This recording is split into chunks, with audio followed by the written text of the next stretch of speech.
अस्सलाम वालेकुम, मेरा नाम अली है। क्या हाल चाल दोस्तों। मोस्ट डिमांडिंग कंपैरिजन जिसका बहुत टाइम से मुझे बहुत ज़्यादा डिमांड किया जा रहा था कि भाई ओप्पो रेनो 12F में क्या कन्फ्यूजन है। एक 4G वाला फ़ोन है, एक 5G वाला फ़ोन है, और क्या 11F से हमें 12F 5G पर स्विच करना चाहिए कि नहीं करना चाहिए। तो भाई आज की इस वीडियो में हम एक तो डिफरेंसेस की बात करेंगे और बात करेंगे 12F 5G के साथ किया गया ओप्पो ने। भाई मार्केट में तो अवेलेबल ही नहीं है, तो क्या हमें इसका वेट करना चाहिए कि नहीं करना चाहिए, और 4G वाले फ़ोन के बारे में भी बात हम करेंगे। सो इस वीडियो को आपने एंड तक देखना है। आपको अगर ये हेल्पफुल लगती है तभी आप कमेंट सेक्शन में अपनी राय को जरूर शेयर कीजिएगा, लाइक करके मोटिवेट कर दीजिएगा, और मजीद इस तरह की वीडियोस लेना चाहते हैं तो चैनल को सब्सक्राइब करके नोटिफिकेशन बेल आइकन को प्रेस कर लीजिएगा। अब मैं आपको ज्यादा बोर नहीं करता, वीडियो शुरू करते हैं।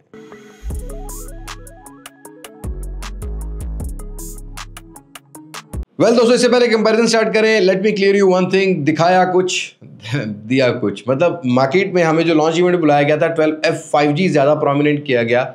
ऑल्दो मार्केट पे जो अवेलेबल है वो 4G वाला फ़ोन है, दिखने में बिल्कुल सेम है लेकिन उसकी स्पेसिफिकेशन में डिफरेंस है। वो स्नैपड्रैगन 685 के साथ आता है, उसमें जो AI के फीचर है वो भी थोड़े से पुराने हैं, बाकी कद काट हर चीज़ें सेम है। तो आज का कंपैरिजन 11F 5G और 12F 5G का है। 4G वाला फ़ोन 70,000 रुपये में मेरी नज़र में किसी भी फोन के साथ कंपैरिजन डिजर्व नहीं करता, क्योंकि बहुत ज्यादा ओवर प्राइस है। 60,000 से नीचे होता तो Realme 12 और Redmi Note 13 और Vivo Y100 के साथ उसको कंपैरिजन किया जा सकता था। बट राइट नाउ अगर हम इन दोनों फोन्स की बात करते हैं तो Oppo Reno 11F में बड़ी एग्रेसिव एंट्री इस साल के स्टार्ट में ओप्पो ने की थी। वैसे इस फोन की जो प्राइस है ना वो 95,000 के अराउंड मार्केट में कोट की जा रही है कि आएगी, बहरहाल फिलहाल स्टॉक नहीं अवेलेबल। बट हम प्राइस को कंपेयर करते हैं तो 80,000 रुपये में आया था ये, बाद में 5,000 रुपये रेट रिटेल प्राइस का बढ़ गया। तो आज मार्केट में डिस्काउंट के साथ रेनो 11F जो होगा वो आपको 75-78,000 रुपये का मिल रहा होगा। लेकिन 12F 5G की जो प्राइस है अगर 95,000 होती है तो 88-87,000 रुपये में आपको ये देखने को मिलेगा। तो प्राइस में एक 10,000 रुपये का आपको ऊपर जाती हुई प्राइस जो है ना वो F वेरिएंट की दोनों फोन्स में से देखने को मिलेगी। बट अगर डिजाइन लैंग्वेज की बात करते हैं तो अनडाउटली इस दफा 12F का जो डिजाइन है वो रेनो 11F से थोड़ा सा रिफाइन भी है, इंप्रूव भी है। एक तो ये जो है ना थोड़ा सा कैमरा मॉड्यूल पुराने वाला था, इसका A60 आता होगा वही लुक है। लेकिन यहाँ पर रेनो 12F 5G के अंदर एक तो राउंडेड कैमरा मॉड्यूल दे दिया, दूसरा जो ये बिल्ड क्वालिटी ने थोड़ी फ्रॉस्टेड लुक में दे दी है, तीसरा इस दफा इन्होंने वो आर्मर वाली टेक्नोलॉजी लगाई है, मतलब पैकिंग ऐसी की है कि भाई ये थोड़ा स्ट्रॉन्ग बना दिया है as compared to Reno 11F। Reno 11F में IP65 की रेटिंग थी, इसमें IP64 की रेटिंग है। तो स्प्लैश दोनों ही फोन्स तगड़े तरीके से रेजिस्ट कर लेते हैं, बस एक नंबर का आपको डिफरेंस देखने को मिलेगा। बट ये थोड़ा सा थिक भी कर दिया है पहले से, और हल्का फुल्का वेट का भी आपको डिफरेंस लगेगा। लाइक रेनो 11F जो है ना ये 7.5 mm में आता था, ये आता है 7.76 mm में, और वेट में 2 ग्राम का फर्क है। एक फोन जो है ना वो 186 ग्राम के वेट में आता है रेनो 11F, और जो रेनो 12F है ये 188 ग्राम में आता है। तो वेट इंप्लीमेंट का ज़्यादा फर्क नहीं है।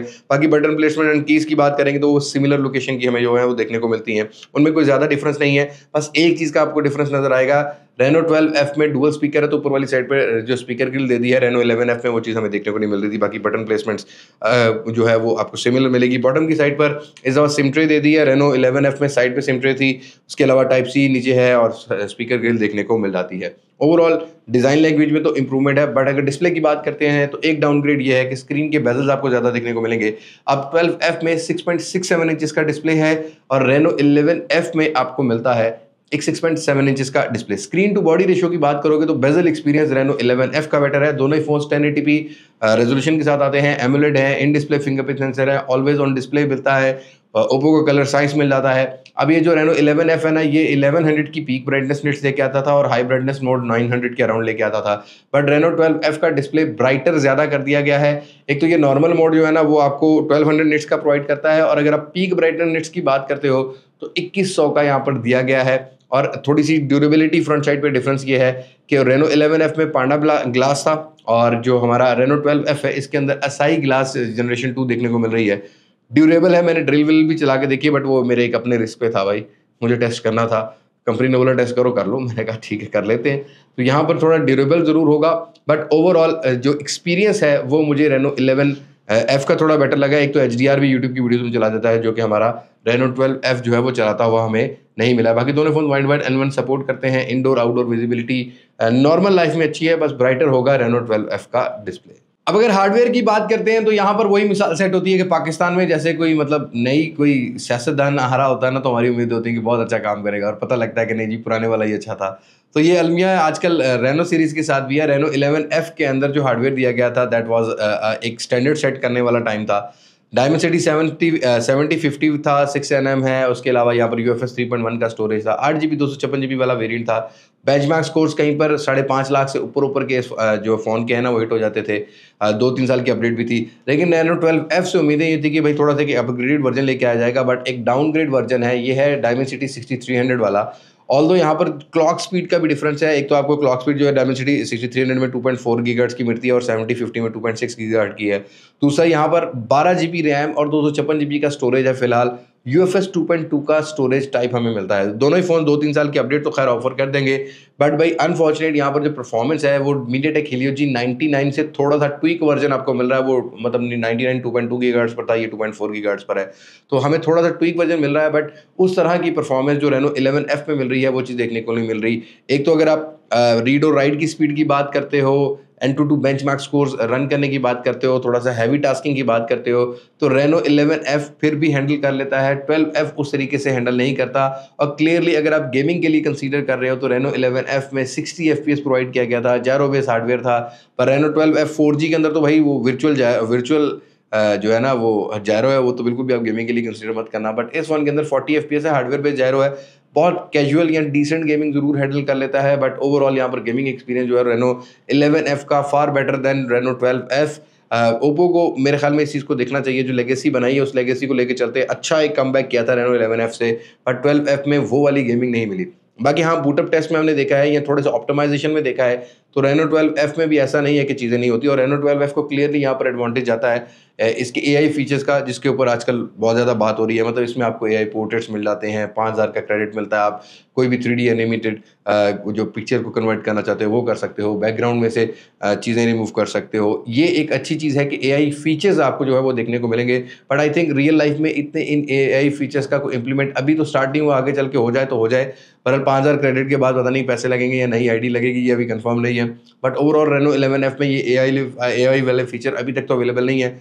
हो सकता है किसी अपडेट के थ्रू बाद में आ जाएं, बट यहाँ पर मुझे लगता है कि 12F के अंदर गेमिंग एक्सपीरियंस एटलीस्ट जो है ना वो बेटर होना चाहिए था, क्योंकि गेमिंग आजकल बहुत मैटर करती है और डे टू डे की जो यूजेज है, जैसा कि कैपकट की रेंडरिंग वगैरह है, वो Reno 11F ज़्यादा बेटर कर पाता है। तो यहाँ पर क्लियरली परफॉर्मेंस में Reno 11F बेटर है।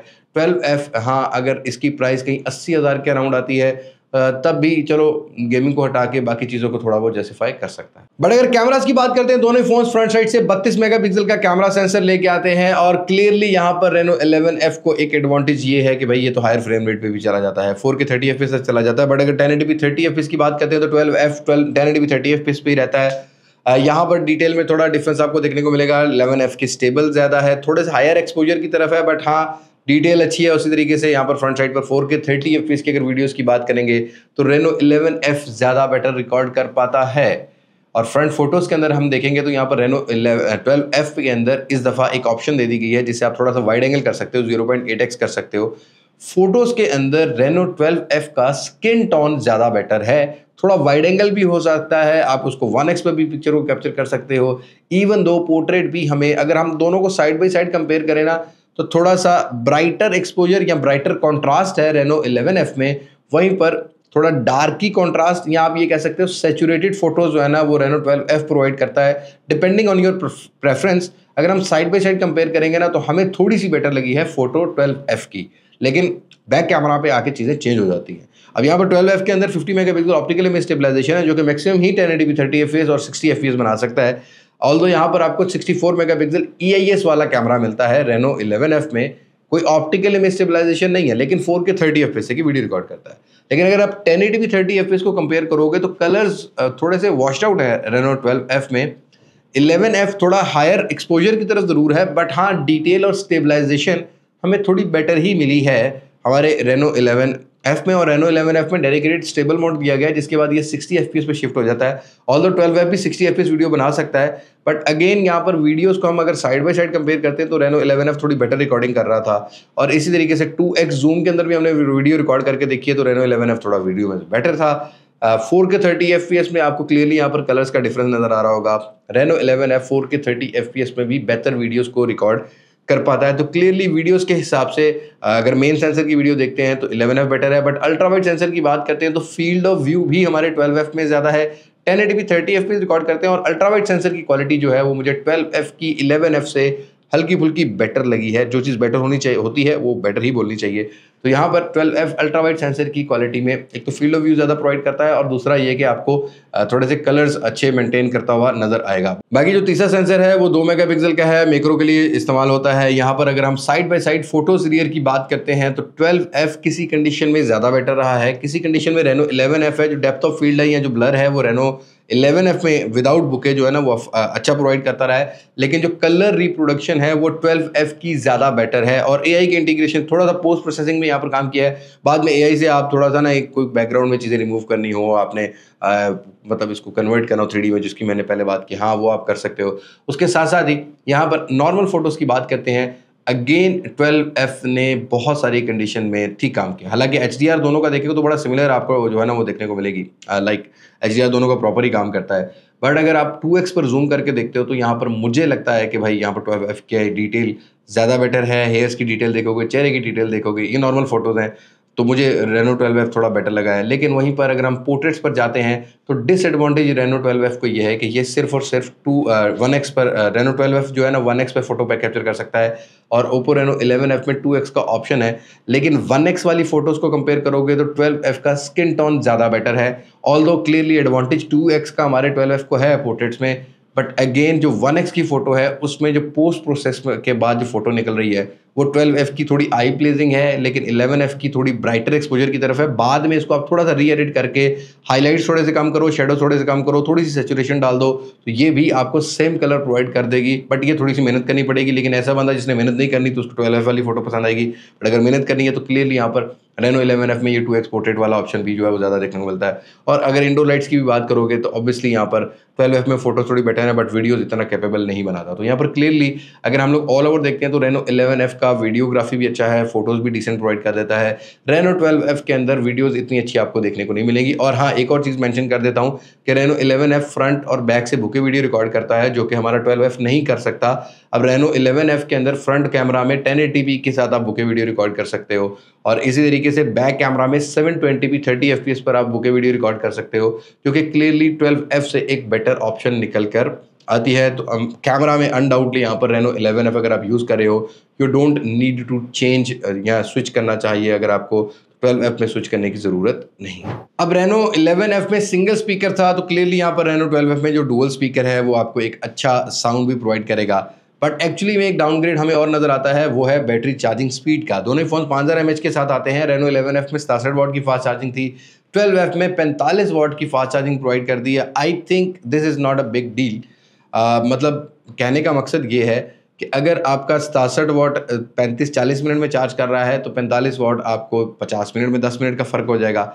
लेकिन एक्चुअली में मुझे ये लगता है कि 67 वाट वाली लेगेसी को जो है वो लेके चलना चाहिए था, क्योंकि ओप्पो हमेशा से एक चीज़ को क्लेम ज़रूर करता है कि हमारा जो 10 मिनट का चार्ज है वो 2-3 घंटे 4 घंटे की बैटरी बैकअप प्रोवाइड कर देता है। अगर आपको इमरजेंसी कोई कॉल वगैरह करनी है तो उस लेगेसी को लेके चलना चाहिए था। और उसके साथ साथ ही हाँ, एक चीज़ हमें यहाँ पर जो ओप्पो के इवेंट में पता लगी है कि इसकी जो बैटरी इंडोरेंस या बैटरी के बारे में उन्होंने बताया है कि हम लोग बैटरी का जो साइकिल होगा वो 4 साल तक, ओप्पो ने इसकी जो बनाई है बैटरी 4 साल तक जिंदा रहने वाली है। 2 साल चल जाए ना बहुत है भाई। वैसे ओप्पो के फ़ोन बैटरी टाइमिंग के हिसाब से अच्छे रहते हैं हमेशा से, हमने देखा है कि पहले भी इतना कोई बैटरी वाला इशू नहीं आता।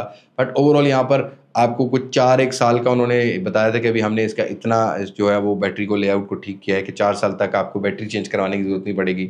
छोटी मोटी चीज़ें मैटर करती हैं।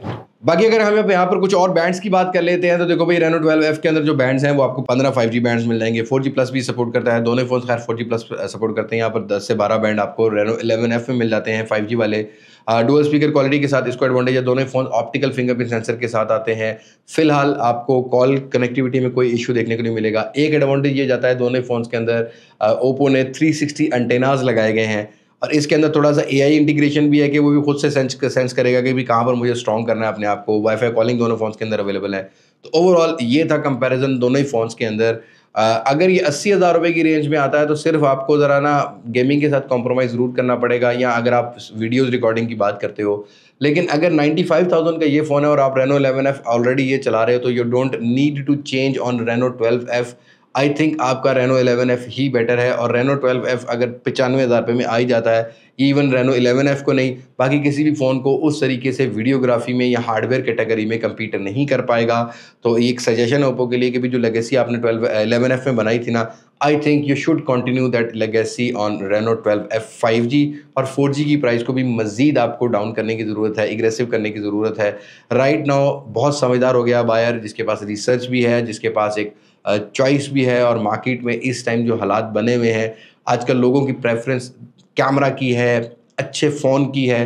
तो कहीं न कहीं मुझे लगता है कि स्पेसिफ़िकेशंस मैटर इतनी नहीं कर रही होती हैं, जिस तरह नंबर गेम दिखाया जा रही है कि 12 जीबी 256 जीबी है। लेकिन बाकी हार्डवेयर बहुत मैटर करता है, हम लोगों के लिए कैमरा बहुत मैटर करता है, गेमिंग बहुत मैटर करती है। तो एटलीस्ट रेनो 11F में ये चीज़ पूरी करने की कोशिश की गई थी, बट वहीं पर रेनो 12F में उस तरह की चीज़ें हमें देखने को नहीं मिल रही। तो आई होप मेरा सजेशन ज़रा लाइट वाला भी होगा, और आप भी कमेंट सेक्शन में बताइएगा कि आपको क्या लगा कि कौन सा फ़ोन कहाँ-कहाँ बेटर है, कहाँ-कहाँ नहीं। Do let me know in comment section. बस आज की वीडियो में इतना ही, मुलाकात होगी नई वीडियो में, किसी नई अनबॉक्सिंग, किसी नए रिव्यू, किसी नए कंपैरिजन के साथ। तब तक मुझे दें इजाज़त। मैं हूँ अली बात मासक से, पाकिस्तान पाइंदाबाद। अल्लाह हाफ़िज़।